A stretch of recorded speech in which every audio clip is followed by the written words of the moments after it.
Yeah, I am going to be talking about AI today. And just in a nutshell, what I'm hoping with this talk is for each of you to find at least one actionable piece of all the potential pieces that I'm going to present to you, one actionable piece that you can bring to your writing. I love talking to writers groups because, as I heard from some of the introductions uh, that I was lucky enough to hear, a lot of you are working on things. And what I want to present is the idea that not that AI is going to displace any meaningful part of your writing process, because you've already got that. You don't want to displace that. That's what brings you joy in the world. But rather that maybe AI can help with some of the tangential work that surrounds the craft of writing. And again, I'll probably show you like six or seven things today in this quick talk. And if even one of them is useful for you, then I think that's a good use of your hour. So let's see. So, first of all, just a little bit about me. Where I come from is Big Sur, and I work at the Escalon Institute. I've worked there for more than 10 years now, and I am a senior content creator at Escalon.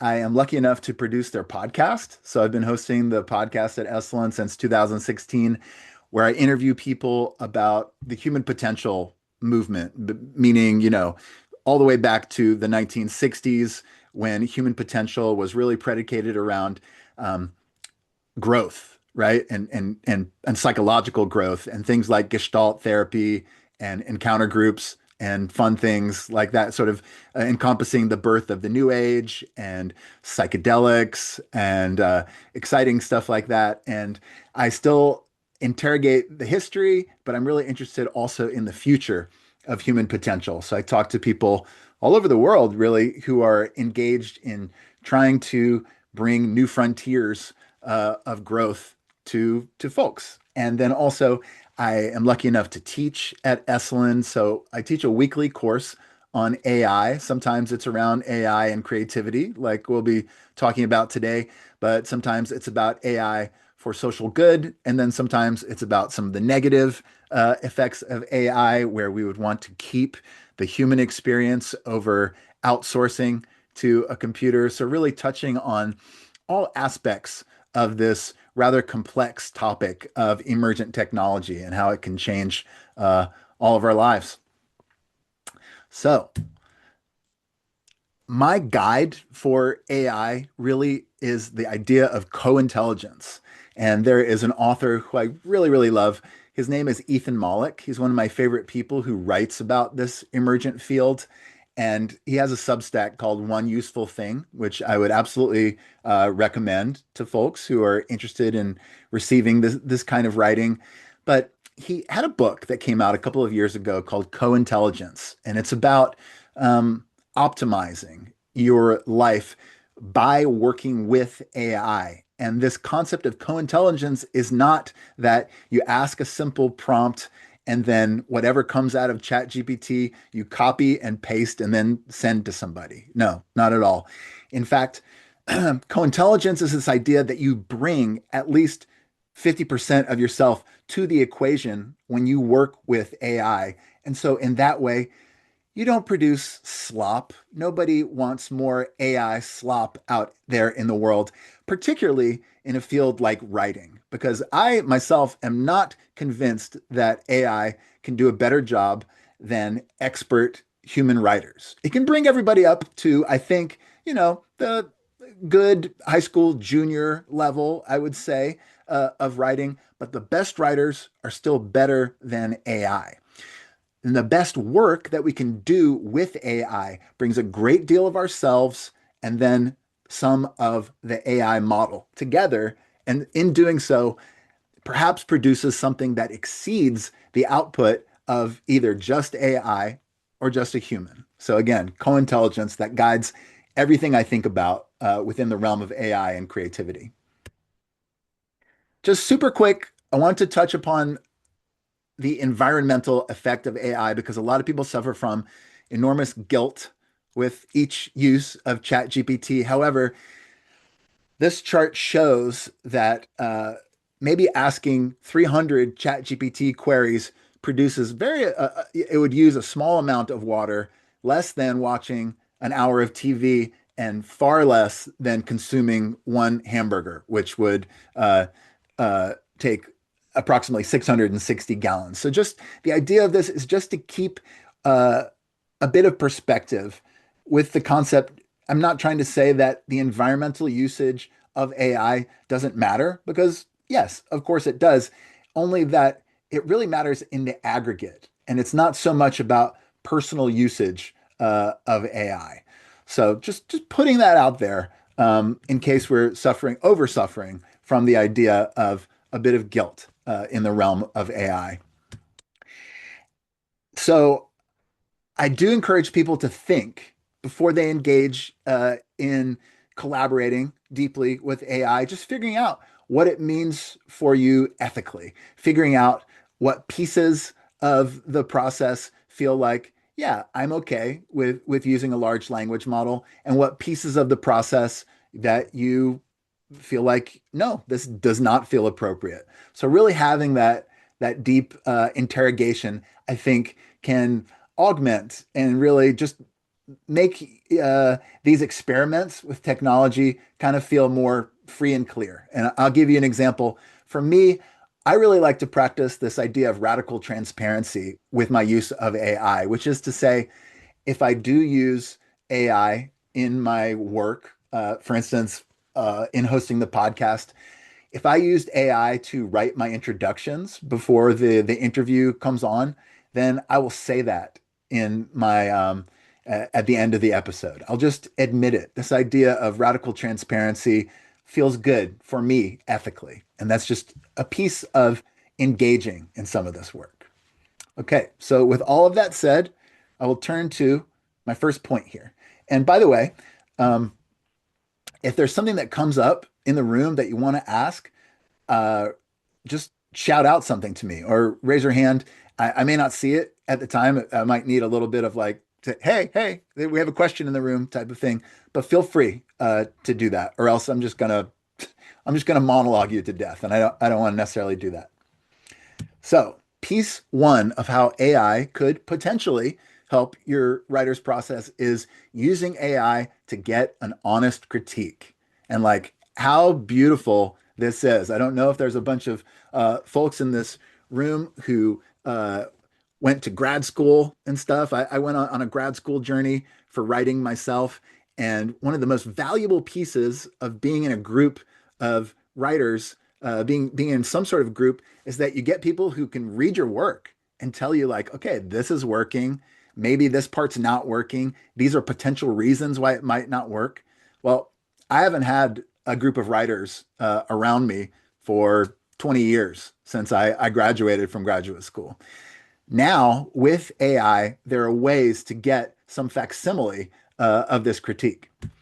So, what I did in this process, I'll give you an example. I found a piece of my work online that I published in September of 2022 for the Escalon Institute for their website. And it was an article that I called Confessions of a Human Potential Seeker. And what I did is just found this article and I copied the body of the text. Then I brought it over to my good friend, ChatGPT. Here's my search box here.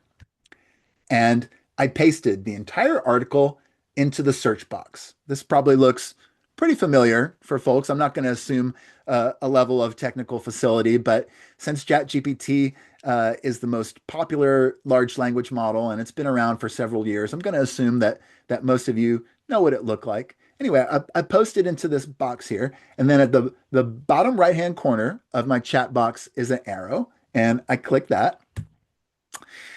At the bottom, but I'm sorry, before I hit that arrow, I add this prompt, and you can see that by the orange star that I put there. My prompt says, "You are a master evaluator of writing.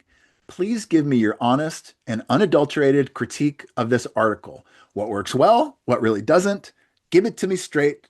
I can take it," because you don't want these chatbots to gas you up as they often do. So what came back was surprisingly awesome. And by the way, at first it did say all the things that it loved about it. I didn't think that was necessarily important enough to include here. Below what really worked, they gave me four or so suggestions on what doesn't. So number one, they said you overstuffed the middle. Okay. In terms of I put too much material, too many examples right in the middle. Number two, lack of emotional depth in personal moments. Okay, I get it. They're like, you mentioned your proposal and the birth of your daughter, but those moments flash by. There's a mismatch between how significant they should be and how lightly they land. So I was like, when I read that, I said, wow, that's actually pretty darn insightful. I have to agree with you. And then they listed as the third one the cliches that I was using, which, to be honest, I didn't really think when I was writing it that they were cliches. But when ChatGPT kind of, you know, took them out of the text and located them for me, I had to consider like, maybe they do sound a little bit like they're trying to live up to a brochure. So maybe there's some work to be done there. And then they just said that the ending could hit harder and gave me some examples there.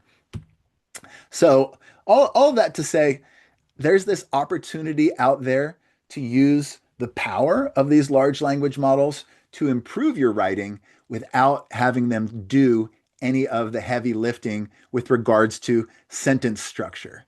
So you can benefit from it, but at the same time, you feel completely free and clear that your intellectual work is still your own. So that's what I'm talking about when I talk about this concept of co-intelligence. Okay, number two. This is kind of a fun one. You can use AI in ways to supercharge your research. It's like, Good question. yes, yes, please. Hi, Sam. Thank you so much. Um, so what I feel like I've been trained on from the skeptical side of the AI and the publishing industry and the Supreme Court's statement saying that only human generated art is protected by copyright. Mm, That's one piece of this, but every time we put our writing into ChatGPT, doesn't that become part of the collective information, and then everybody else has access to that piece of our writing, whether it becomes the collaborative brain of mm. everybody. Yeah, that's a really good question. Really, really good question. I don't think it's as simple as everybody has access to that piece of writing because it's not that that piece of writing becomes public. But I think there is the danger, and I think this was a very well-made point on your end. I think there is the danger that that writing becomes part of the training data for these large language models, meaning that your writing could influence the way that that the models develop. And in fact, all of the large language models were trained on a corpus of work which was not legally uh, gotten. It was just, and in fact, there are a large number of class action lawsuits, not the least of which comes from the New York Times, but from many private authors like Jonathan Franzen, um, and many more. People saying that you took my work. I can tell that you took my work to to make your model happen. So again, there's that piece of the ethical consideration which has to be worked out by each person. Thank you. Yeah, absolutely. Thank you for bringing that up. Okay, number two, using AI as a research assistant, and this piece is really interesting. So, what I want to show is an example of if you wanted to write a book about, say, the Luddites. Who are the Luddites, first of all? They were these skilled textile workers in early 19th century England who resisted the introduction of new factory machinery because the machines were being used to undercut wages and de-skill labor and consolidate power in the hands of wealthy factory owners. The protests began in the early 1800s and they lasted several years. It was primarily in the Midlands and in Yorkshire.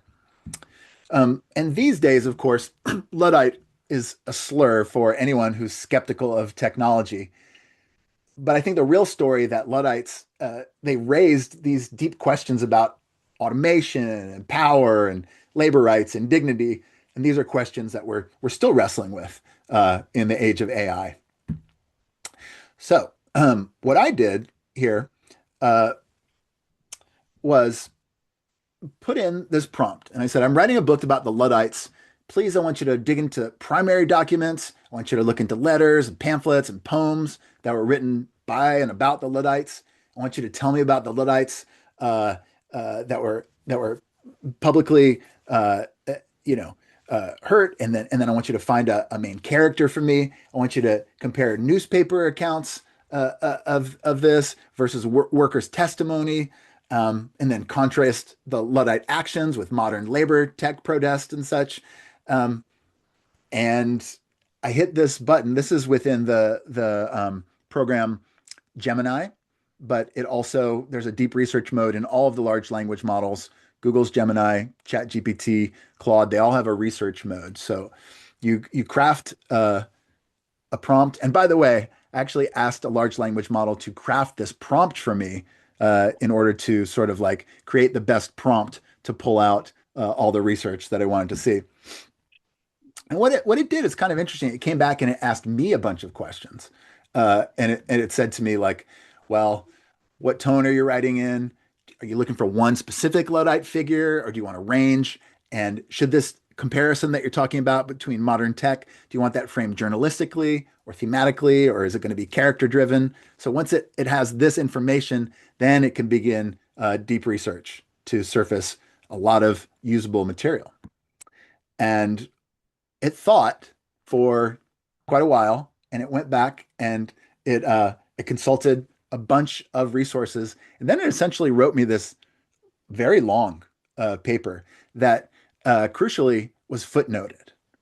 And in that way, because the research was footnoted, I can actually click on these links that are in there and find out that this is not a hallucination. A hallucination is something that an AI generates, which sounds quite confident. It sounds real, but it's not particularly real. So it gave me a bunch of wonderful sources. So in this way, it not only saves me time, but it just works as sort of like uh, an underling or an assistant towards the objective that I put out for it. Another example of this research mode that you could take advantage of is just using it for personal aims. Like, for instance, I put in this that I have this idea about moving my family to Portugal. Can you do a job of researching the best ways for me to do that? And then I tell it about my wife. She's a gardener and a farmer. I tell her the age of my daughter, and I tell her about myself. And then I just said at the end, we prefer to live somewhere near the ocean. And didn't take too long. It created this wonderful, comprehensive guide for the potential of moving to Portugal. Um, Now, this is another interesting way to use the deep research mode. It's at that point where you've got your book, right? But you need to figure out how you're going to get that book out into the world. And so, supercharging your knowledge of what publishing houses could be ideal. Maybe that's something that you want to ask the AI to help you with. Again, furthering your writing process without having AI write the sentences for you. You want to find out which literary agents might be amenable to these topics. It's wonderful because maybe just on your own, maybe you're only going to uncover one or two ideal literary agents, but maybe with the help of your wildly indefatigable research assistant, you're going to find a lot. So again, I put that question in there. Again, they come back to me with questions, which I love because it sort of draws me out. Ask me, do you have a full manuscript or are you just in the proposal stage? Have you been published before? Are there any specific authors or books that are similar to yours? Number four, do you have a preferred publishing route, the big five or independent press or university press? Uh, are you open to agents who represent nonfiction broadly? So all of these wonderful questions to sort of tailor their recommendations. And what comes back to me is a list of literary agents, and that's pretty impressive to have that, and publishing houses to look towards. Are there any questions before I move on to point three? Oh, I have one, it's not really a question, it's more of a comment. We have a comment. You have a comment, yeah. Yeah, microphone? I can hear you. Okay, I'll just talk. This is listening, like here, and now I see query letters are up there. Um, Vince Gilligan is one of my favorite artists. He created Breaking Bad and Better Call Saul. And he has called AI the world's most expensive energy guzzling plagiarism machine. So even just looking at like you want to go to Portugal, all of that information that's pulled, it's being pulled from sources that you're not looking at. So Mm, it's essentially plagiarizing those sources and giving you that information. mm, And one of the problems I have now is we can't turn it off.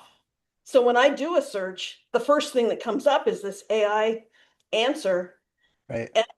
And they were forced, the people who make those were then forced to at least put a link so I can see what the original source was. Mm, mm, But that's really, I mean, essentially they're just pulling information from humans who have put that information together.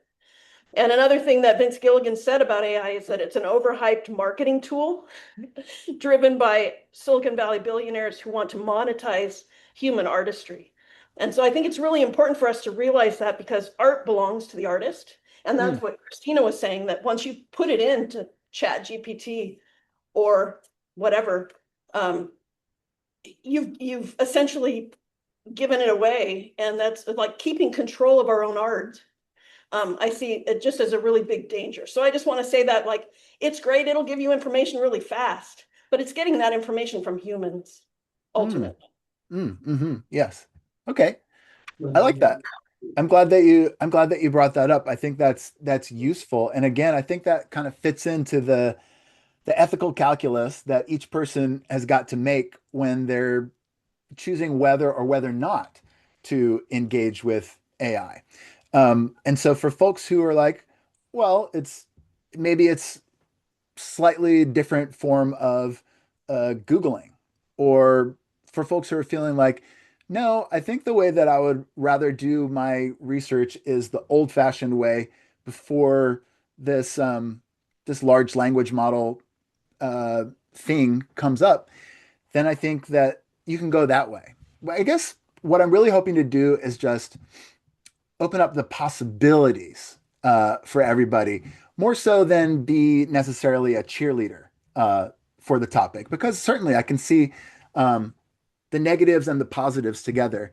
And in fact, one thing that I'm really interested in doing when speaking or teaching about AI is putting forth this idea of espousing a both and consciousness, meaning that there can be negative things about a subject and there can be positive things about a subject, and the two uh, can exist at the same time, really. And it's not a paradox necessarily, but just being able to hold some of the negative and some of the positive, I think can be useful in exploring this topic, which again, it hasn't been around for a very long time. So we're all attempting to muddle our way through this. Um, and yeah, so I'll move on to this piece of sort of the tangential work of art. And I brought this one up because it's something that hits close to home with me, because in my writing career,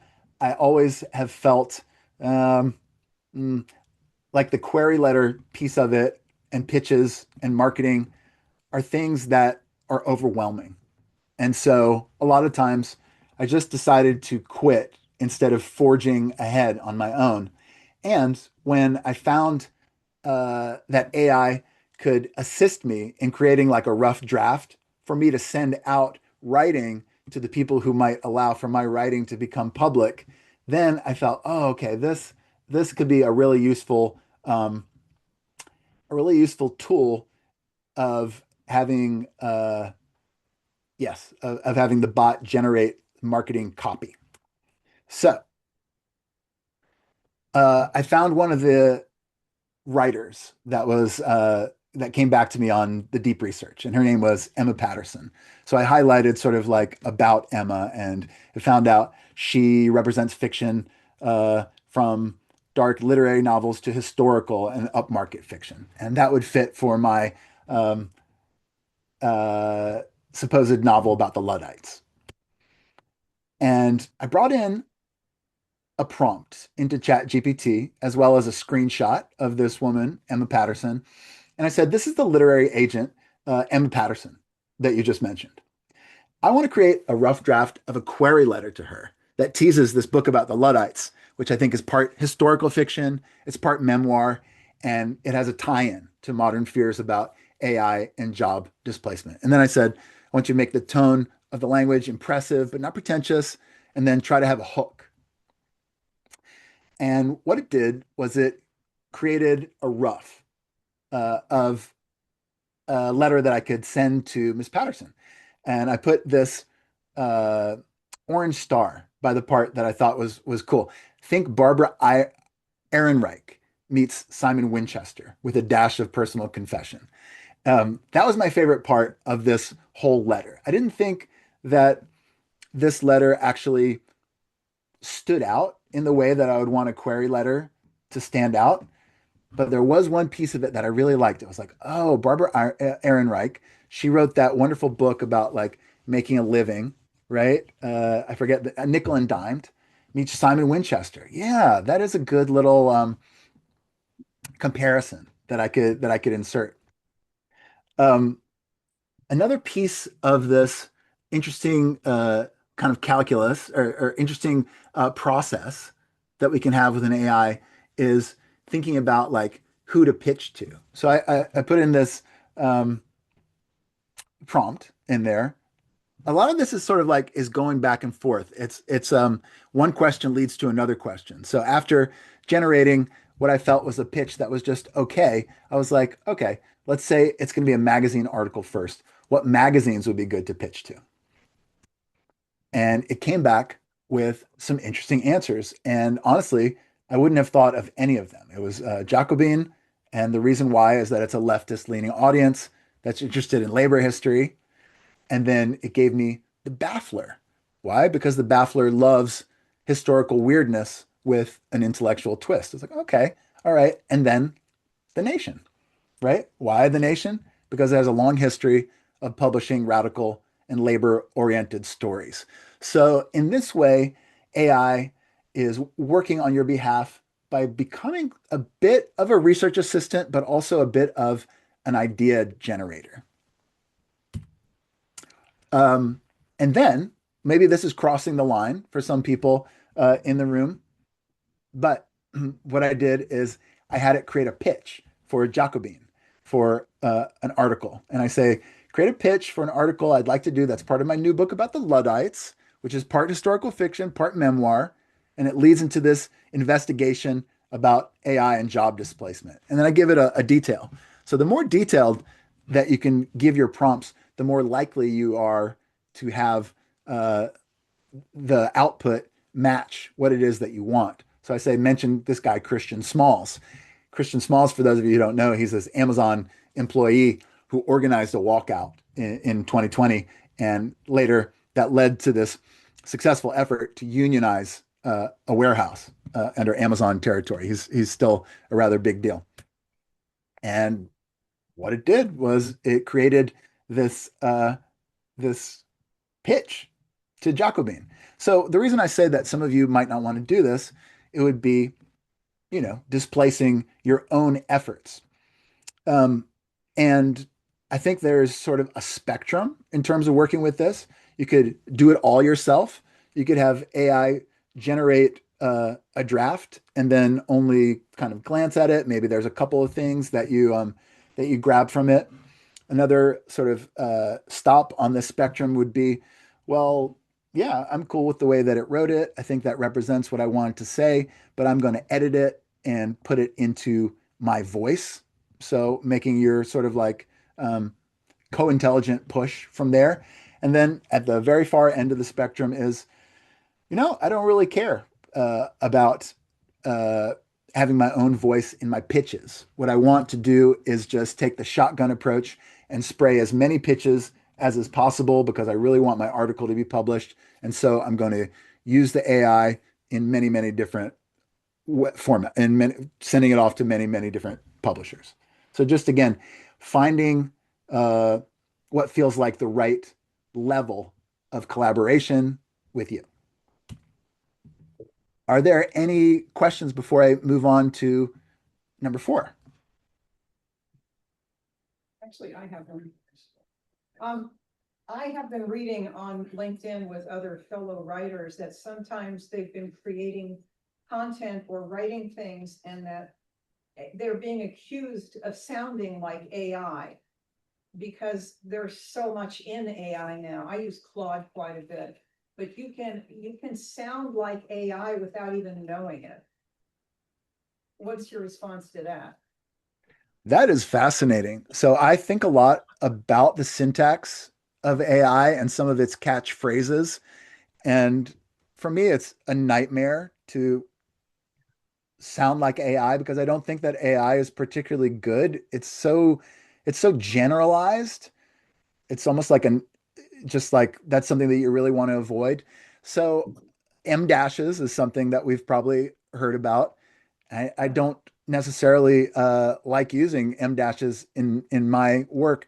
There's another AI tell, which is it's not A, it's B. I don't know if any of you have recognized this, but AI loves to write these sentences about, let's say, for example, Escalon Institute is not a retreat center, it's a way of life. Or the Major League uh, Baseball uh, basically they say like it's not A, but it is B.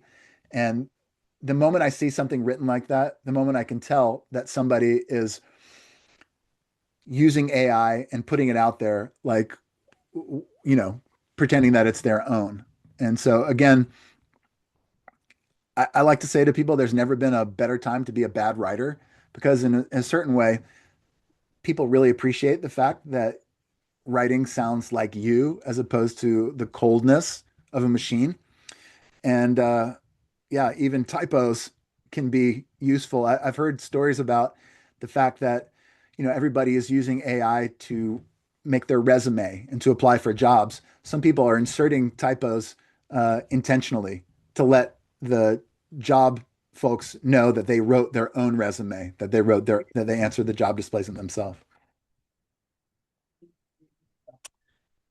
Okay, let's check out number 4. Again, I don't know if this will be a popular one. This is just kind of interesting, but that you can uh, train ChatGPT to write in your own style and to perhaps even more usefully to analyze your style. So when ChatGPT came out in end of 2022, beginning of 2023, people were really focused on this idea of, oh, you can have it sound like right in the style of Hunter Thompson, or you can write it in the style of William Shakespeare. But I find it really interesting to ask it to analyze your own writing style. So I created this prompt. I gave it a bunch of examples of my own writing. So again, using that copy paste technique or just adding in, you can add documents to ChatGPT or Claude or anything like that. Just adding those in and then say, analyze my writing style in depth. I want you to describe my tone, describe my sentence structure, describe my vocabulary, describe my rhythm, describe my emotional range, my use of imagery, how I engage the reader, and compare my style to any well-known authors if relevant. Uh, by the way, I'm not trying to toot my own horn here. This is a great prompt. And I actually asked ChatGPT before writing this prompt. I asked ChatGPT, like, hey, I want you to analyze my writing style in depth. Can you create the best prompt possible in order to do that? And so, bam, asking it to write your own prompt is sort of meta, but it can make your process more successful. So, after giving it some examples of my writing, it came back to me with um, this long discussion, this long reflective essay about the way that I write. And boy, that felt really good. There's nothing more delightful than having someone sort of like think deeply about what you care about, probably the most. So I I really want to recommend this to everyone in the room, even if you do nothing else. Give it some examples of your writing. I guess there is that worry that was voiced in the room about potentially if you give your writing to a large language model, then it will have ownership of it or in some way that you don't want it to. And by the way, something just comes to me as I think about that. There are open source models. Open source models are large language models that you can download that can live on your computer, and they're not shared with anyone else. And um, that might actually solve some of the problems that were voiced. But with regards to things like ChatGPT, Claude, etc., their information lives in the cloud. So that is not just personal information anymore. In any case, getting back this interrogation of one's own style can be really satisfying. It can be really illuminating. And I think it can lead eventually to better writing down the line. And this is taking it to maybe a ridiculous level, but you can end up training the large language model to attempt to write in your voice. So here's my next question for it. I said, with the style that you just described, do you think we could create a Sam Stern style that I could use to generate pieces of writing from this point forward? And I said, I really want it to sound like my work and no one else's. And again, we go back to that Sam Stern style. They gave me the tone, which they very sweetly said was reflective and gently ironic. Gave me my sentence flow. When I was reading this, I said, "Wow, this is true. I really do like short sentences periodically that are used for punch or irony." And then it said the intellectual register, and it gave me some themes. So I said, "Okay, great. Well, you seem to understand me. Let's see if we can generate something." Now, I do have to say it failed miserably in doing this. Nothing that it generated was even close to what I thought was my own work, but I thought it was an interesting experiment. And some of these experiments, they just they're just not going to work. Some of them are probably too kind of reaching for right now, too optimistic for right now with regards to what the technology can do, and some of them are probably just terrible ideas in general. But I do like to just sort of like uh, reach for the stars and push the technology to see what can come out because I just like experimenting personally. Okay, here is another one. I think I went from 4 to number 6. Pardon me for that. But creating a coach. Oh, before I talk about creating a coach, which I really love, would anybody else like to comment? I'd like to make a comment. Now, on any model, you can go into the settings and you can click or tap the option, do not use for training purposes. So if you put your work in there to do as you just did in your last example, if you had already said don't use for training purposes, it will not go, it won't be shared. It just it will be used in that moment, and then it will be white. It won't. If only we could trust it. Yeah. And I just want to say, when I was getting my bachelor's of science degree in college, my teacher told me, she said, Sharice, there's nobody who can write like you. And I deep down kind of feel like, I don't kind of feel, but I believe everybody in this room is so unique that it's just going to be hard. Well, I'll sum it up this way. There was a video of Snoop Dogg. Now, I met Snoop Dogg. There was a video of Snoop Dogg doing the Crip Walk. And I could tell instantly that it was AI. You know why? Because he's like 50 or 60 years old now, and he cannot do the Crip Walk like that anymore. So my point is, we're so unique. I just believe, even if I use, back then they had spell check and Microsoft can spell check your work.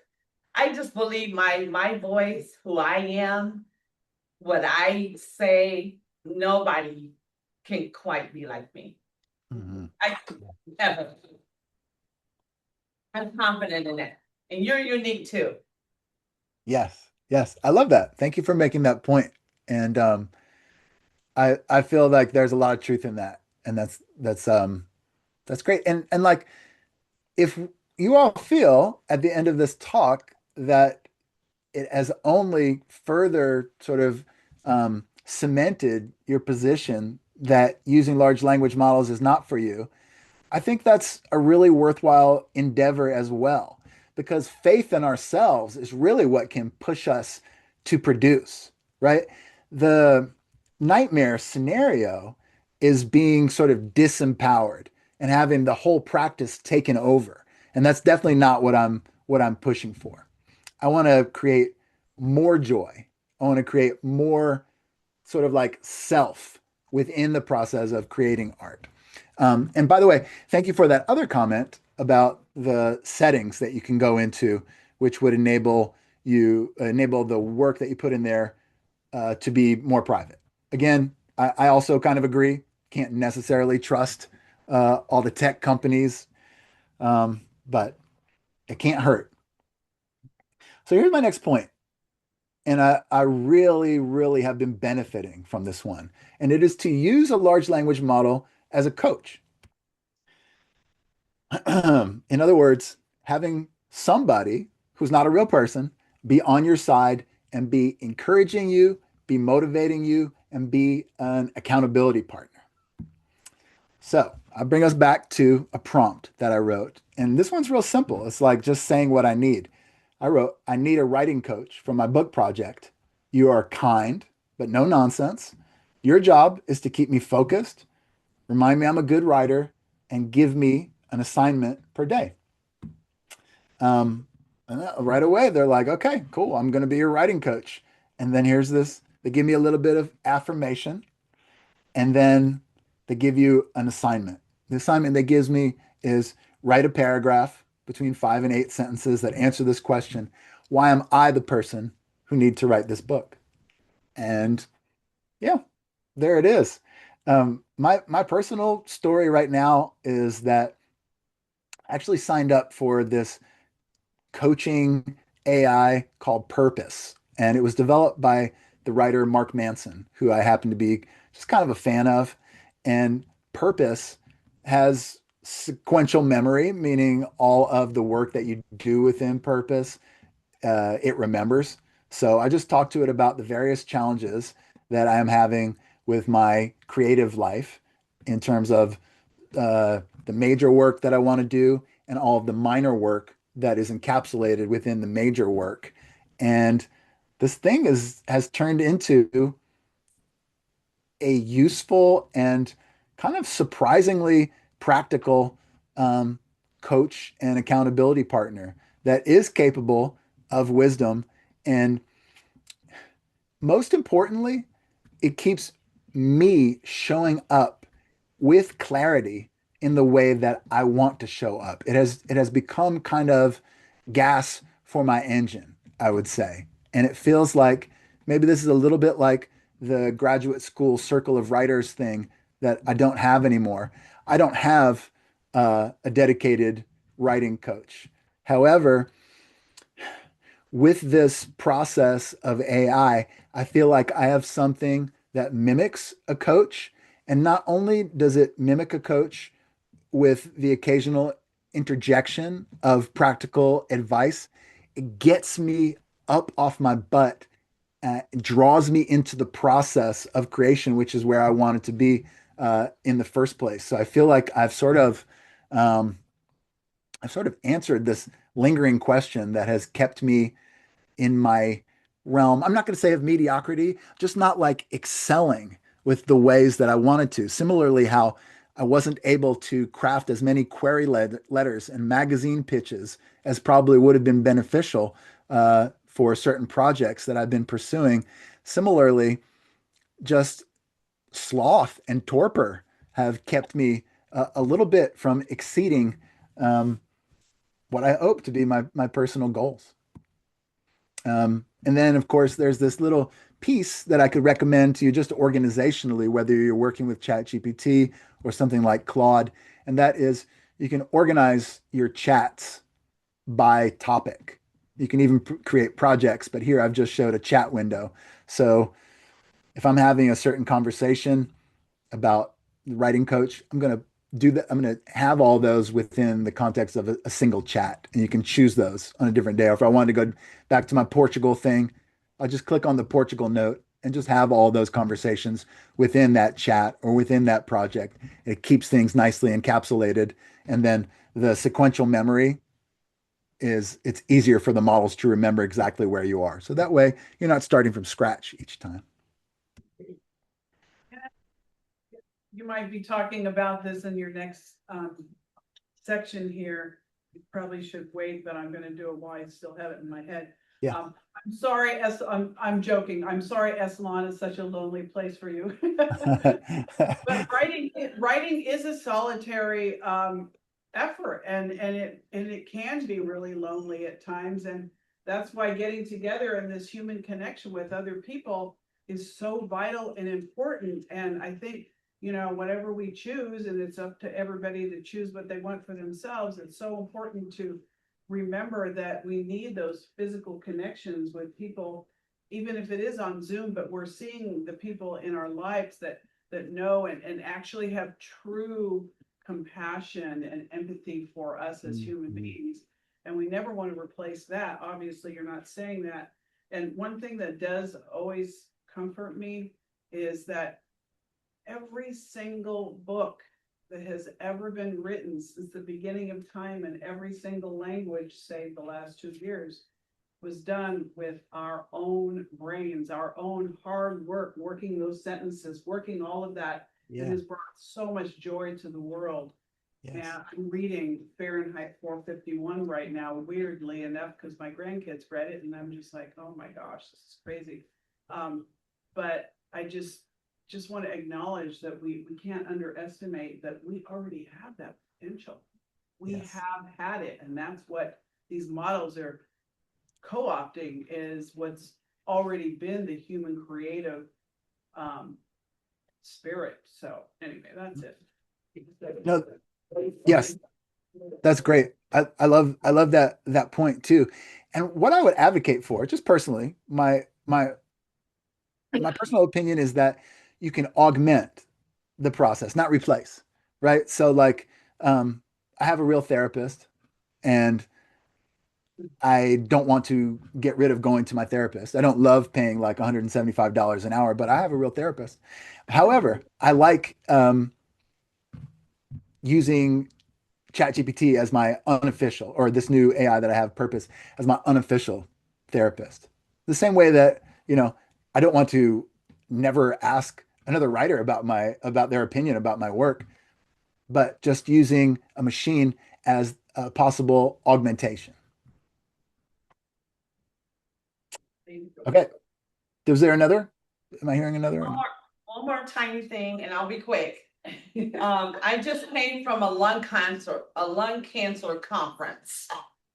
Because I've been fighting stage 4 lung cancer for 12 years. 12 years. All of a sudden, this year, the doctors are going to be using AI as a team. Like, we're sitting at this table and we're a team, but the AI is another component of the team, not replacing my doctors. But when they get to the AI that spits out the data, they're going to put in Tyrese Pompey's years of fighting cancer, put all my data in there, but it's going to spit out, and it's going to be able to spit out a prognosis. And that is good. It's good, but I can still say what I always say today. I am not on borrowed time. I'm on God's time. And you can give me a prognosis and you can help map out a treatment plan, but I still have the power of choice. And I choose to spend my day. Now, AI is part of the information. It's part of the team. I'm okay with that. Mhm. But it's up to me to choose how I'm going to exit planet Earth, not AI. Yes. Bravo. Bravo. I love that. I love that. And the power of choice. That is such an important part of all of this. Never giving away what you want to do. Never feeling like you're trapped. Never feeling like you're hemmed in. Because again, the creative process and our lives in general, our lives being a creative process, they are about self-exploration and self-empowerment. Okay, so let me see if I can cover the rest of this in the 15 minutes that we have left. But just this idea of psychoanalyzing. These models are great at taking in a good deal of information and then, as I guess, suppose you just mentioned, giving a prognosis. So, what I have found kind of interesting to do is give it a lot of my concerns. So, I'm asking it here, think about all my work, all my projects, all my writing that I've given to you, and assess my motivations for creating art. For example, what patterns, what obsessions, what metaphors keep showing up? What am I really trying to say with all of this? And feel free to be bold and be honest. And I'm telling you, you can get some really interesting analyses back to yourself. Now, I would never say, never ever say that this should replace a good friend's counsel or they should replace uh, a psychotherapist. But honestly, the ease with which these systems can suck up all the data that you would care to throw at it and then sort of analyze it and then sort of uh, put it out there in a way that that is pretty impressive. I mean, it really made me feel seen when I did this. And you can also ask little questions like, knowing, knowing me with regards to all the chats that I've done, what are some of um, my continuing, you know, areas of interest, and just having that come back to you in a way is it was very impressive to me and fun. And so you can use that for your work as well. Here's an interesting one. So, right, so a lot of you have projects that are book length or they may already be finished. I think I heard somebody say they had 20 books done in their life. And I don't know if anybody has ventured out and created their own audiobook.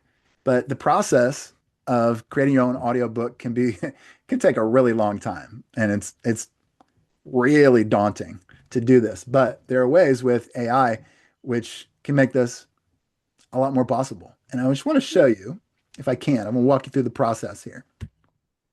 So again, we've got this Confessions of a Human Potential Seeker article, which I referenced before. I exported that article. I made it a PDF. And then I went over to this audio platform called 11 Labs.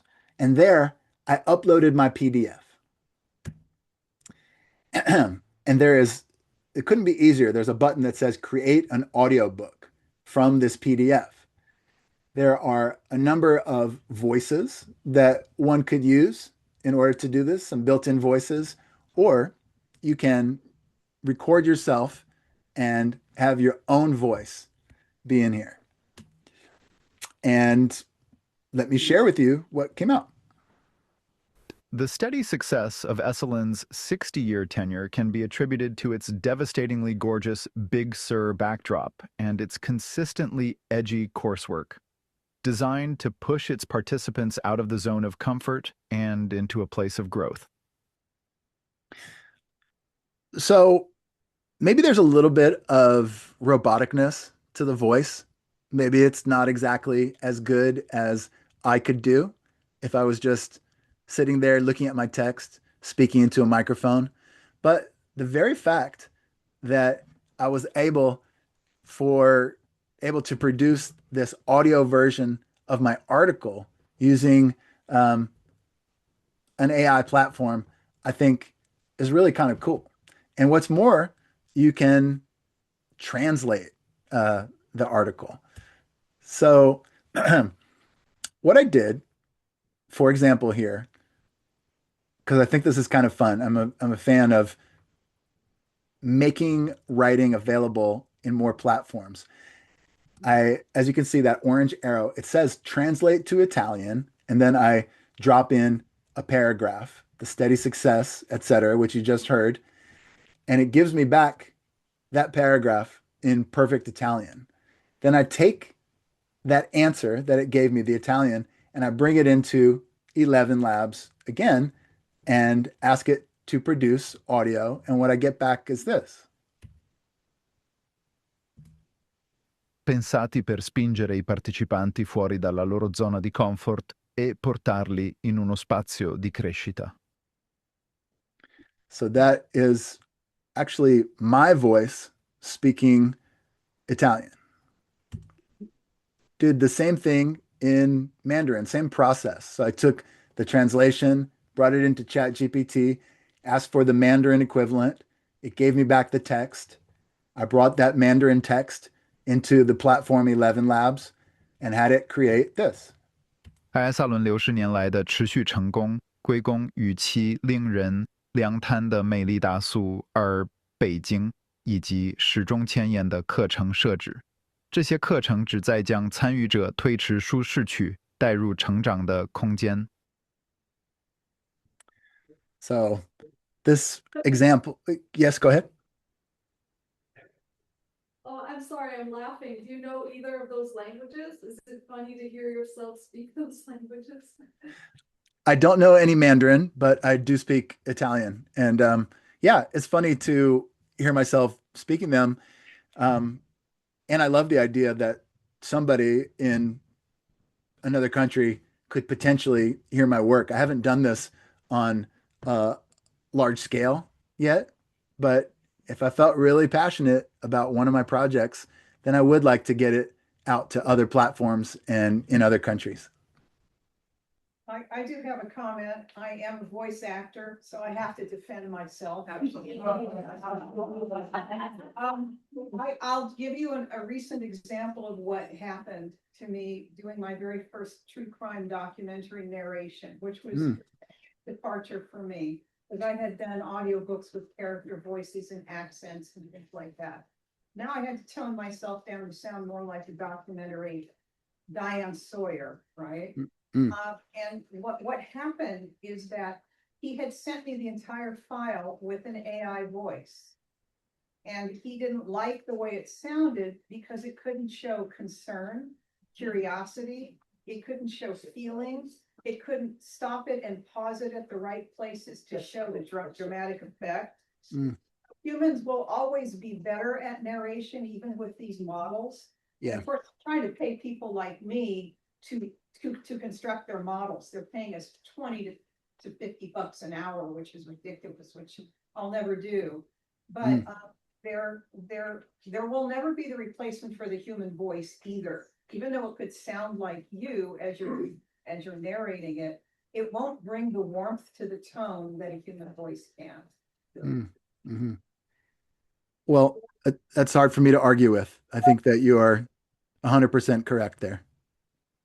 A comment on that is that I have heard that Amazon is downgrading books that are done by AI. So if you have an audiobook, if it's done by a human voice, it gets a higher, it gets pushed more by Amazon than something created by an AI. Yay.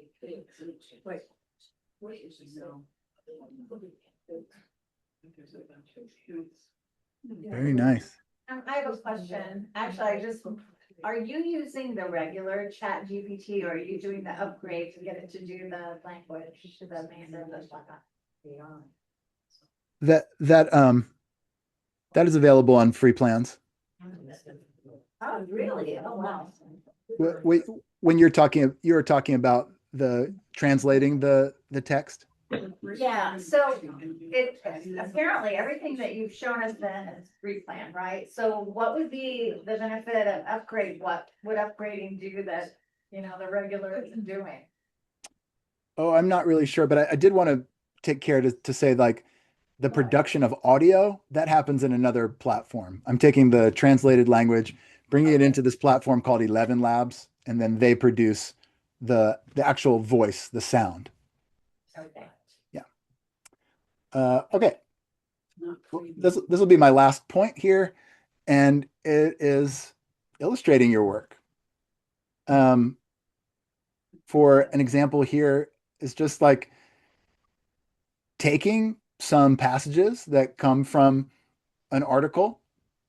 Happens to be my friend's text, and bringing it into something like ChatGPT and asking it to make a comic for you. And this could be for your own enjoyment, just to experiment. It could be because you love other forms. I love comics myself, or it could be because you just don't have enough media to put out there. Like having a social media presence may, in fact, be important for a writer in this day and age. I personally find it kind of arduous, but having visual media to support your writing career can be pretty important. So some of this stuff can be produced with AI. So in essence, I took this snippet of text, put it into the chat window, and I said, make a 6-panel comic from this text with the main character looking like the picture that I attach. And the image models that are inside of something like ChatGPT these days are really awesome. So I found a picture of my friend, Molly, that's her on the right. And I said, make a 6-panel comic from this text with the main character looking like the picture I attached. And what I got back is this fun comic. I thought it was really cool. It didn't do perfect in terms of replicating the text, but it did it pretty closely, and it was just something kind of fun. Um, here's another example of the comic, but you can really this is like what came back on the first um, on the first go round, and pretty fun is what I have to say about that one.